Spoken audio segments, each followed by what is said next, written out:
오늘 말씀이 천국과 지옥이 갈려 있습니다. 18절에서 21절까지는 한마디로 하나님 없는 땅의 모습이고, 그 다음에 22절에서 24절까지는 어떤 모양도 관계없는 하나님의 영광의 모습을 뵙는 그런 부분을 묘사해 주고 있습니다. 여러분들이 오늘 이 말씀을 들으면서 내가 하나님을 가까이 하는 것이 행복이고 편한가, 아니면 세상의 모임들에 함께하는 것이 편한가, 이걸 말씀을 들으면서 한번 여러분들 각자 속에 정리해 주셨으면 합니다. 이미 신구약의 그 신앙의 분명한 차이를 앞에서도 완벽하게 구분했었지만은 바로 앞에서 언급한 에서와 야곱의 간격과 관련해서 다시 한번 율법과 복음의 간격을 정리하는 것으로, 완성된 복음을 거역하는 것은 더 이상 소망이 없음을 경계하는 내용이 이 12장의 나머지 부분입니다. 창조주요 구세주이신 하나님을 가까이 뵙는다는 것이 죄를 지는 사람에게 있어서 얼마나 큰 두려움인가를 과거 이집트를 빠져나온 시내산에서 하나님을 배웠던 모세를 비롯한 이스라엘에 겪었던 두려움을 그대로 표현하고 있는 부분이 오늘 앞의 부분입니다. 거기에 비교한다면 하나님이 사람이 되어서 이 땅에 오시고 친히 죄의 문제를 완벽하게 해결하시고 사죄를 힘입은 은혜의 상태에서 하나님을 뵙게 되는 사실적인 하늘의 시온에서의 영광이 얼마나 영화롭고 놀라운 변화인가를 오늘 말씀의 뒷부분에서 증거하고 있습니다. 다음 주 나머지 마지막 부분에서는 이렇게 완벽하게 두려움을 제거하고 영광에 함께 거하게 되는 복음의 영광을 거절하는 것이 얼마나 어리석은 것인가를 경계하는 내용으로 기록이 되고 있습니다.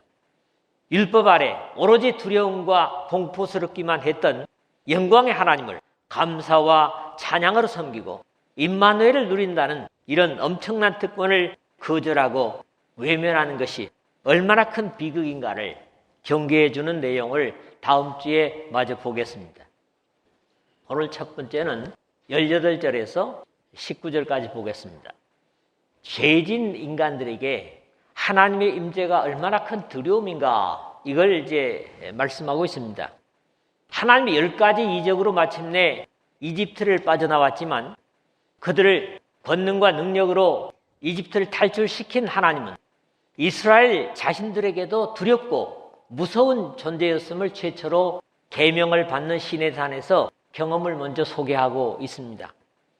물론 이런 경험은 그대로 소개하는 것은 우리 주 예수 그리스도의 희생을 통해서 죄를 해결받고 만나게 되는 하나님이 얼마나 감사하고 평안한 대상인가를 극적으로 소개하기 위한 경험을 보여주기 위한 겁니다.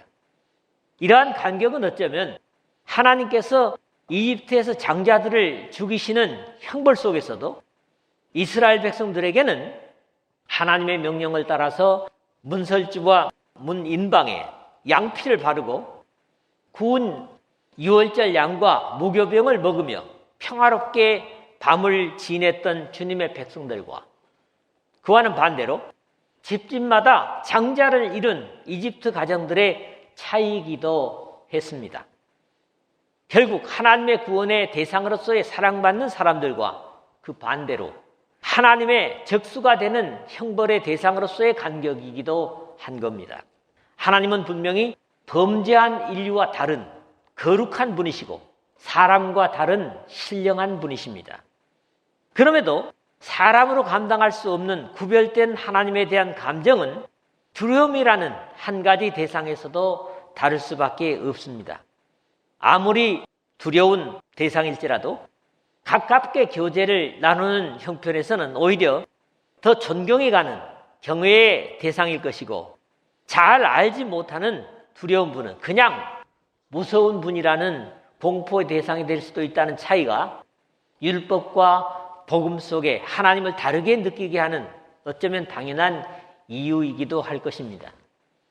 여기 앞부분에서는 먼저 7가지 정도의 보이는 현상, 이 귀에 들리는 경험하게 되는 막연한 두려움의 대상으로서의 항목들을 묘사하고 있습니다. 어떤 나타나는 현상들이 설명할 수 없는 신비함으로 공포스러울 수도 있습니다. 그것이 소리가 되었든지 아니면 보지 못했던 모양이 되었든지 하나님께 대한 사전 지식이 없는 사람들에게는 하나님의 임재는 두려움일 뿐일 것입니다. 이것이 먼저는 나 개개인 속에서 확인되어져야 할 것입니다. 자신의 독생자를 이 땅에 보내셔서 나를 죄에서 구원하신 그 하나님은 다만 두려움의 하나님이신가? 아니면 한없이 사랑하시고 용서하시며 다정하신 목자 같은 주님이신가? 우리 삶 속에서 점검이 돼야 된다는 거죠. 이 질문에는 당연히 우리가 지금까지 하나님을 섬겨오고 대해온 바탕에서 생각할 수 있을 것입니다. 그래도 충성스럽게 성실하게 최선을 다해온 사람이라면 두려움의 대상이 아니라 다만 나로서는 범접할 수 없는 거룩한 분으로 이해되어질 수 있을 것입니다. 반면에 하나님께서 명령하신 것을 기쁘게 감당하지 못하고 부분만을 억지로 감당해 왔다면 그만큼 하나님은 멀고도 두려워할 분으로만 여겨질 것입니다.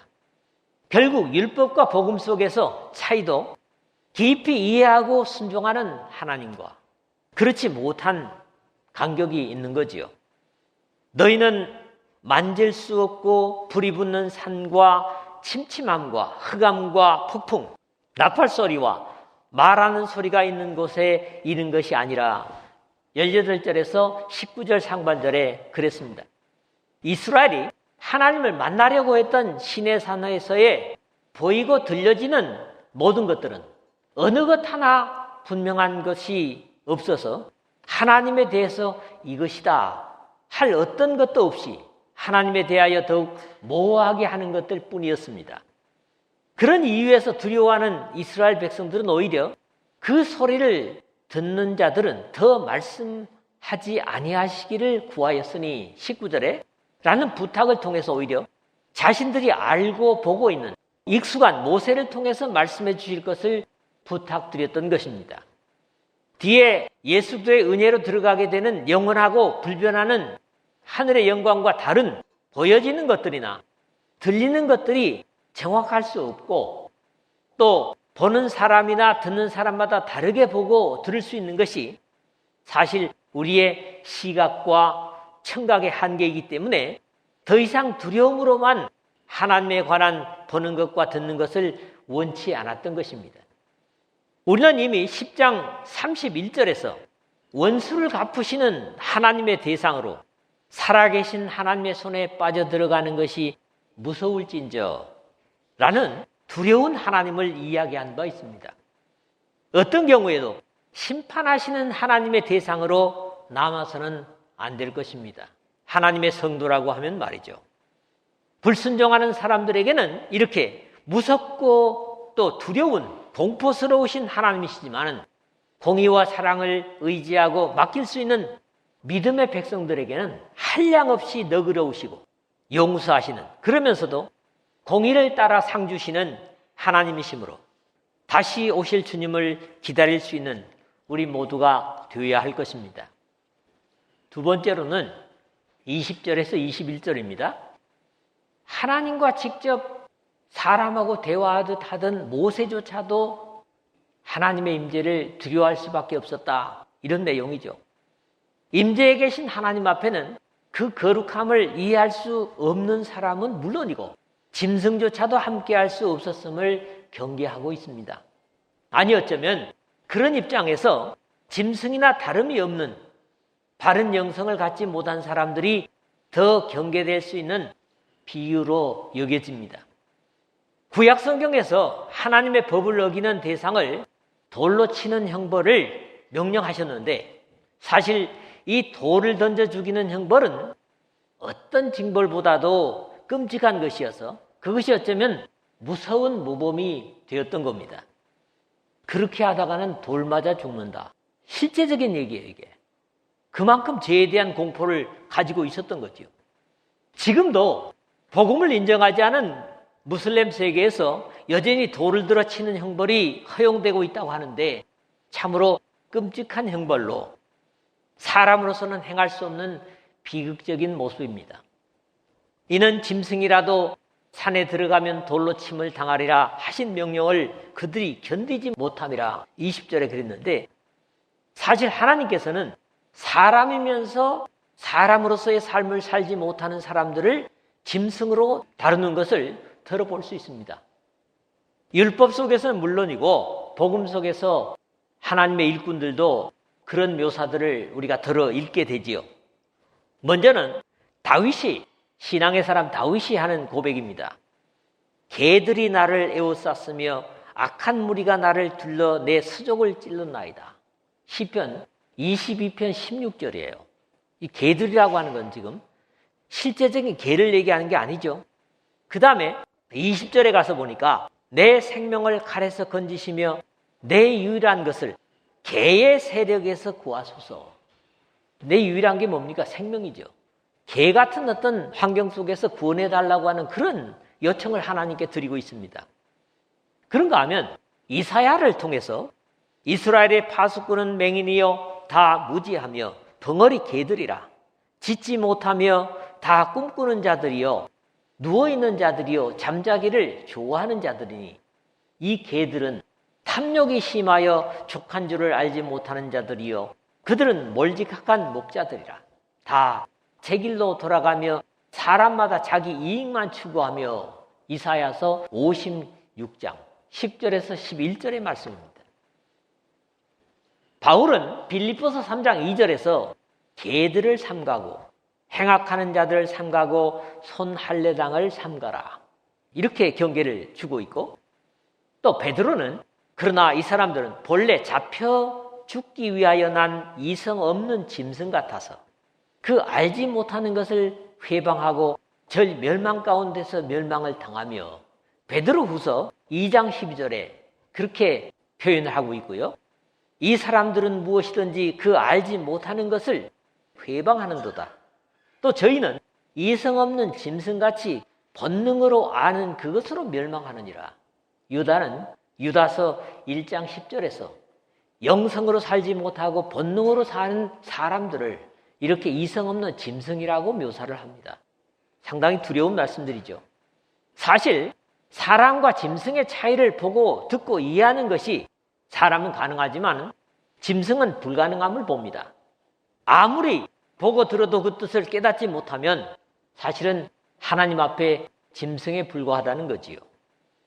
이렇게 하나님의 형상을 잃어버린 짐승이라면 하나님 앞에 온다고 해도 가치가 없다, 이런 두려운 말씀입니다. 최초로 이스라엘 앞에 나타나신 하나님의 영광은 보이는 것에서도 위엄과 존귀와 영광으로 충만해서 짐승이 아닌 이상 이를 영적으로 볼 수 있는 사람이라면 경외감을 가질 수밖에 없었고, 그 영혼이 누구보다도 고요함을 가진 모세조차도 두려워할 수밖에 없었음을 고백하고 있는 겁니다. 그 보이는 바가 이렇듯 무섭기로 모세도 이르되 내가 심히 두렵고 떨린다 하였느니라. 21절에 그랬죠. 여기에 그 보이는 바란 사람의 오감으로 듣고 보고 느낄 수 있도록 신의 산에 임재하신 하나님의 위엄스러운 영광을 표현하고 있는 겁니다. 이렇듯 무섭기로 처음 에덴에서 특별히 창조받은 아담과 하와는 하나님을 뵙는 것이 결코 그렇게 부담스럽지 않았던 것으로 이해가 됩니다. 그러나 그들이 하나님이 금하신 선악을 알게 하는 나무 열매를 따먹은 후에는 상당히 달라진 것으로 이해가 되는 것은 이르되 내가 동산에서 하나님의 소리를 듣고 벗었으므로 두려워하여 숨었나이다. 창세기 범죄 후에 3장 10절에 아담의 고백에서 깨닫게 됩니다. 항상 늘상 동산에서 만났던 하나님이 두려워서 숨었다, 이런 표현을 하고 있는 고백을 듣는 거죠. 모세도 이르되 내가 심히 두렵고 떨린다 하였느니라. 하나님의 임재를 모세는 광야 가시떨기 불구 가운데서 경험했고, 천사는 모세에게 하나님이 이르시되 이리로 가까이 오지 말라. 네가 선 곳은 거룩한 땅이니 네 발에서 신을 벗어라. 출애굽기 3장 5절에 거룩하신 하나님 앞에 사람은 겸손해야 할 것을 주문하신 바 있습니다. 그럼에도 모세는 하나님께서 인정하시는 평화의 사람입니다. 이 사람 모세는 온유함이 지면의 모든 사람보다 더하더라. 민수기 12장 3절의 말씀은 사람의 평가가 아니라 하나님께서 인정하신 사실입니다. 온유함이나 화평함은 모두 두려움이 없는 평안의 상태를 의미하고, 모세는 율법을 위해서 이건 또 다른 이유에서건 불안을 모르는 사람으로 하나님께서 친히 대면하신 사람이었습니다. 내 종 모세와는 그렇지 아니하니 그는 내 온 집에 충성함이라. 그와는 내가 대면하여 명백히 말하고 은밀한 말로 하지 아니하며 그는 또 여호와의 형상을 보거늘 너희가 어찌하여 내 종 모세 비방하기를 두려워하지 아니하느냐. 민수기 12장 7절 8절에서 하나님께서 직접 인정한 사람입니다. 이런 모세임에도 불구하고 이스라엘 전체와 처음 임재하여 뵙는 하나님 앞에서 모세도 이르되 내가 심히 두렵고 떨린다 하였느니라 하는 고백을 하고 있습니다. 사실 우리 믿음의 사람들은 짐승처럼 고집을 부리면 안 됩니다. 겸손과 온유로 우리 사람을 짐승의 가치와 다르게 창조하신 하나님의 임재를 의식하고 경외할 수 있을 때 비로소 하나님으로부터 모세처럼 쓰임받는 일꾼으로 유용한 사람이 될 수 있는 겁니다. 시내산에서 이스라엘의 하나님의 임재를 경험하였지만 보는 것과 듣는 것으로는 두려움의 대상일 뿐이었고, 그곳에는 모세를 포함하여 어느 사람도 완전한 사람이 없는 죄로 인해서 형벌의 공포를 가진 사람들 뿐이었습니다.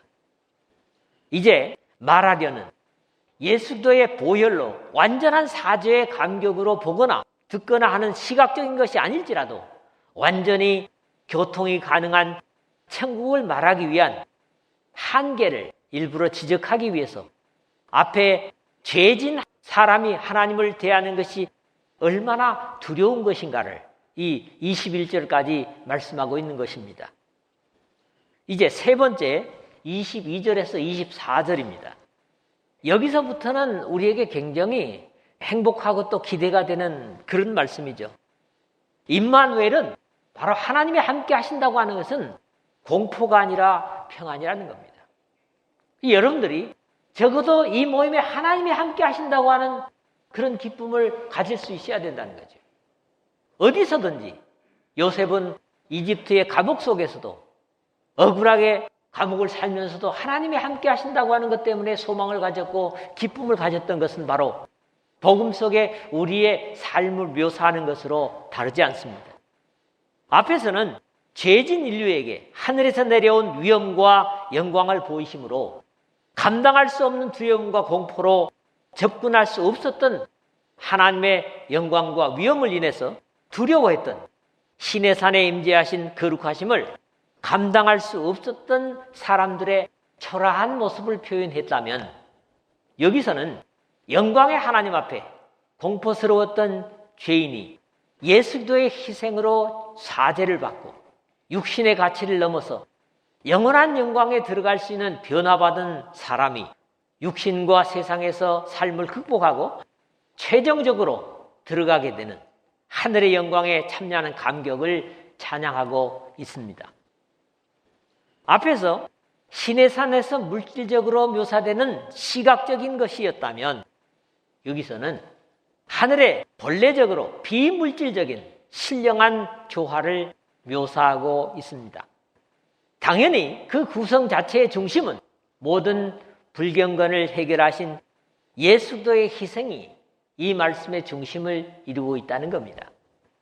그러나 너희가 이른 곳은 앞에 두렵고 접근할 수 없는 공포스러운 시내산에서 반대되는 것을 말하려고 하는 것으로 그러나 표현을 썼고, 이른 곳이란 나아갈 자격을 얻어서 당당히 나아간 것으로 과거 죄로 인해서 접근이 불가능했던 하나님의 영광과 반대로 하나님의 거룩하심에 접근할 수 있는 전혀 새로운 조건을 말하고 있는 겁니다.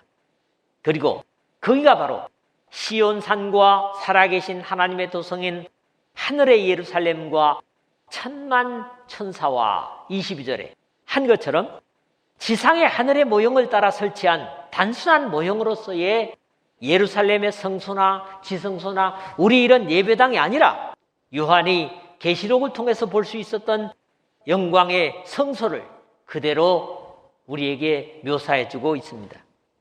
그것은 하나님과 더불어 구성된 하늘에 속한 신령한 무리들을 여러 모양으로 보여주듯이 중계를 해주고 있는 내용들을 우리가 읽습니다. 하늘에 기록된 장자들의 모임과 교회와 만민의 심판자이신 하나님과 및 온전하게 된 의인의 영들과 23절에 그랬죠.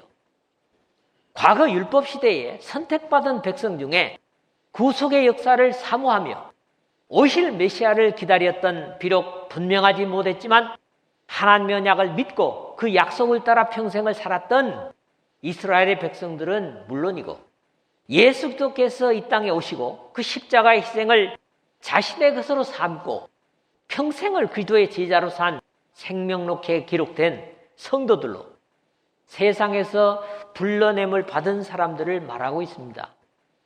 물론 여기에 장자들은 이미 이 12장 16절에서 혹 한 그릇 음식을 위하여 장자의 명분을 판 에서와 같이 망령된 자가 없도록 살피라 했지만은 단순한 육신의 장자들이 아닌 야곱처럼 하나님의 복을 이어받기 위해서 신령한 복을 사모했던 요셉과 같은 역대기 5장 같은 경우죠. 1절에 보면 요셉과 같은 믿음의 장자들을 의미하는 표현들입니다. 여기에 붙여 만민의 심판자이신 하나님과 및 온전하게 된 의인의 영들과 했는데 다시 한번 온 우주의 만물의 존재 이유가 되시고 삶과 죽음의 고난을 가지신 창조주요 구세주이신 하나님이 강조되고 창세전에 교회 예정을 통해서 정죄받을 이유가 없이 완전히 은혜의 피로 깨끗함을 받은 이 역사를 마지막으로 정리할 것을 기다리는 대표적인 예를 보면 요한계시록 20장 4절 같은데 예수를 증언함과 하나님의 말씀 때문에 목배임을 당한 자들의 영혼들을 증거하고 있습니다. 오로지 믿음을 위해서 산 사람들을 말이죠. 역시 이 말씀의 마무리도 이 역사의 중심에 오셔서 율법을 완성하시고 자신의 피로 값주고 사신 우리 주 예수 그리스도께서 중심이 되심을 증거합니다. 새 언약의 중보자이신 예수와 및 아벨의 피보다 더 나은 것을 말하는 뿌린 피니라 24절에 그랬는데 이 말씀은 예수 그리스도와 주님의 사역을 겹쳐서 증거하고 있는 것이 독특합니다. 율법을 받아서 이스라엘에게 전달했던 모세가 옛 언약의 중보자였다면 짐승의 피가 아닌 오직 흠없고 점없는 어린 양 같은 그리스도의 보배로운 피로 된 것이라는 베드로전서 1장 19절에 실패할 수 없는 새 언약의 중보자이신 예수 그리스도를 증거하는 것입니다. 그러나 새 언약의 중보자이신 예수와 및 아벨의 피보다 더 나은 것을 말하는 뿌린 피니라 하는 표현은 주님의 복음으로서 인류를 죄에서 해방하신 사역과 사죄의 십자가의 희생을 피를 최초의 죽임을 당한 아벨의 피와 비교하고 있는 것이 독특합니다. 물론 이 아벨도 자기의 죄로 인해서 죽은 건 아니었죠. 아벨도 역시 하나님 앞에 제사를 잘 드린 것 때문에 죽임을 당한 것은 여러분들이 다 아는 사실입니다. 아담이 범죄하고 에덴에서 쫓겨나 에덴 동쪽에 터를 잡고 자식을 낳고 번성하지만 죄가 끼어든 인간관계는 사랑의 관계이기보다는 경쟁관계가 되고 이런 상황은 아직 죄가 해결되지 못한 세상에서는 지금도 다르지 않습니다. 왜 사람들이 내가 위에 서야 된다고 하는 경쟁의식을 가집니까? 이것도 하나의 사랑이 아닌 죄성의 습성인 것이죠. 이런 비극을 해결하기 위해 이 땅에 오셔서 피를 흘리신 예수 그리스도의 피와 죄의 피해자로 흘린 아벨의 피는 근본적으로 다를 수밖에 없습니다. 아벨의 피는 가인에게 이르시되 네가 무엇을 하였느냐? 네 아우의 핏소리가 땅에서부터 내게 호소하느니라 하는 창세기 4장 10절에 하나님의 책망처럼 이 억울함을 호소하는 피의 소리입니다.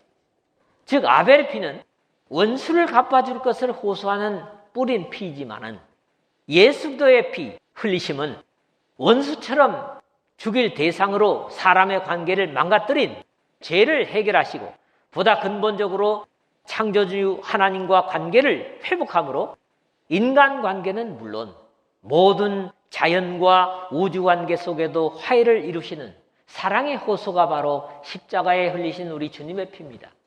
그 피를 이 억울하게 죽은 아벨의 피를 신원해 달라고 하는 피와 비교하면서 이 피를 의지하는 자들이 억울함을 하나님 앞에서 해소하고 죄에 대한 안타까움을 해결하고 하나님의 영광에 들어갈 것에 대한 확신을 우리에게 표현하고 있습니다. 쉽지 않은 말씀이었습니다만은 결론을 맺습니다. 죄진 인류가 하나님과 만남을 시작했던 곳이 시내산이었고 사람으로 감당하기 어려운 두려움만이 창조주를 대하는 입장이었습니다. 그러나 우리가 장차 영원한 임마누엘을 누릴 곳에는 하나님과의 관계를 벌어지게 한 죄를 해결받고 하나님과의 완전한 새 언약의 중보를 이루신 예수 그리스도와 함께 그 희생의 피를 힘입어 영광을 누리는 자들과 함께 화평과 기쁨을 영원히 나누게 될 것입니다. 오늘 시내산에서 알 수 없는 두려움으로 힘겨워하는 이스라엘과 살아계신 하나님의 영광의 도성인 하늘의 예루살렘의 천사들과 성도들과 함께 어울리는 것 중에 어디에 더 쉽고 편한가를 확인할 필요가 있습니다. 제가 말씀을 시작하기 전에 여러분들에게 요청을 드렸죠. 오늘 우리 각자가 헤아려야 할 것은 보이는 외형적으로든 보이지 않는 영적인 것이든 하나님과 함께하는 임마누엘이 감격이 되고 기쁨이 되는 신령한 교제에 익숙한 사람이어야 된다는 겁니다. 하나님의 백성들의 모임과 하나님을 영화롭게 하는 모임에 더 익숙한 사람들이 되어야 된다는 거죠. 진리와 영적인 것들에 함께하는 것이 부담이 된다면, 하나님 앞에 모이는 것이 오히려 부담이 된다면 나중 하나님의 영광에 익숙하지 못한 사람이 될 수도 있다는 경계입니다. 여러분들이 올해를 지내고 또 오늘 말씀을 들으면서 이 두 가지 극단적인 시내산과 하나님의 영광의 나라 속에 어디에 더 익숙한 사람이고 더 편한 사람인가를 여러분 각자가 생각해 보시고 또 그렇지 못하다면 하나님의 진리로 다시 회복하는 여러분 모두가 되시기를 주의 이름으로 축복합니다.